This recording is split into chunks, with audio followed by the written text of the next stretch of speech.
The day you were fearing the most, you found out that your ex is already dating someone else. As you're rebuilding the bombed out walls and foundations of your heart, they come round for another pass and drop the final bombshell on you. But yet, you still have hope. Will no contact work? Maybe that's the wrong question you should be asking right now, and maybe that's why you're stuck where you're stuck. Welcome back to the Love Fix, guys. It's Nick, as always, telling you the truth to help you get through your breakups as healthily as possible. If you need help with your personal breakup situation, my details are below in the description. With all of that out of the way, let's crack on, shall we? The biggest roadblock I find when coaching people through their breakups is that they ask the wrong questions. Will they come back? Does no contact work? Will no contact get them back if they're seeing someone else? The simple fact is, I don't know if they will come back. Is it a possibility they will come back despite being with someone else?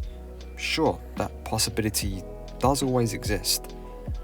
Maybe they're just testing the waters. Maybe their rebound isn't as great as they thought it would be. Maybe they start to realize how great you are and realize they messed up. Regardless, asking the question, will no contact get my ex back, is the wrong question to ask.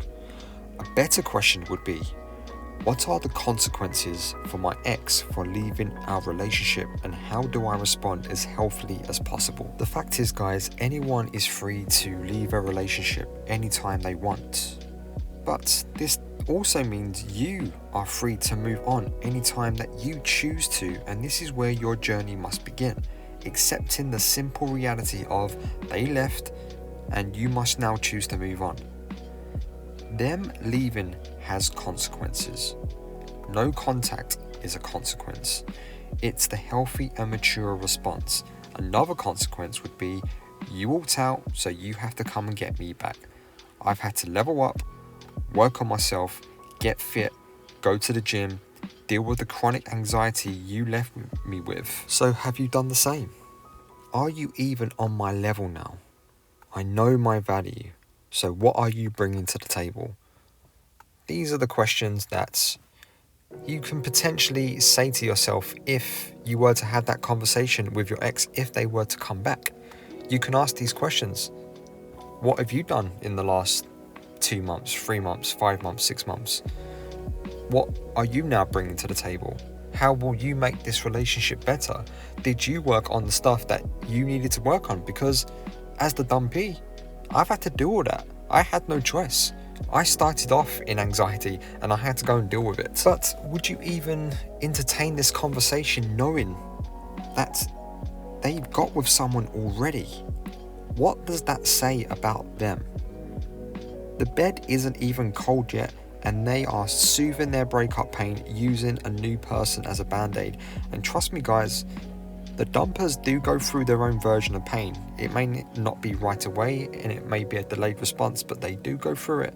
And this is why a lot of the time they jump into relationships right away. What does that tell you about their character and the lack of respect that they are showing you and that they are showing your now former relationship? An even better question to ask at this point would be, why would I even want this person back? Just take a second and think of an answer to that question. Why would you want them back? And really think about it. They are shacking up with someone else right now. So why would you take them back after they have shown you the ultimate disrespect by getting with someone a few weeks or even a month after you've now split up? When we ask the wrong questions, we will always find wrong answers. Too many people weaponize no contact to manipulate their exes back. All manipulation leads to is a transactional relationship. There is no desire or love in a transactional relationship, and they will leave again sooner or later because you schemed your way back into their life and you never fixed what needed to be fixed. So at this point, I want you to take a deep breath. Remind yourself that you're worth it and you bring a lot of value to the table. This week or weekend, You're going to do something nice for yourself, like meeting friends, buying something nice, go for a long walk, hit the gym, start a new hobby, read a self-help book, start therapy, and so on. Tell yourself, I accept my situation and I have the power to respond appropriately and healthily. If you feel yourself about to reach out to your ex while you're at the bottom of your anxiety spiral, phone a friend. Tell them that you're not okay right now. Invite them round, get some takeaway, have a pizza. Just do something to break that cycle. And if that's not enough and you need a bit more clarity and guidance on your situation, my details are in the description below. You can book a session with me and we can talk it out.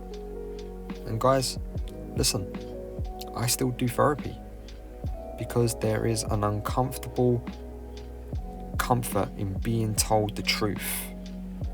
Sometimes all we need is a cold verbal slap of cold water to move us past this impassable emotional abyss that we're staring into. So, will no contact work?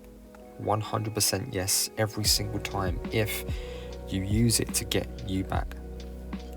Weaponizing no contact to get your ex back will fail 100% of the time.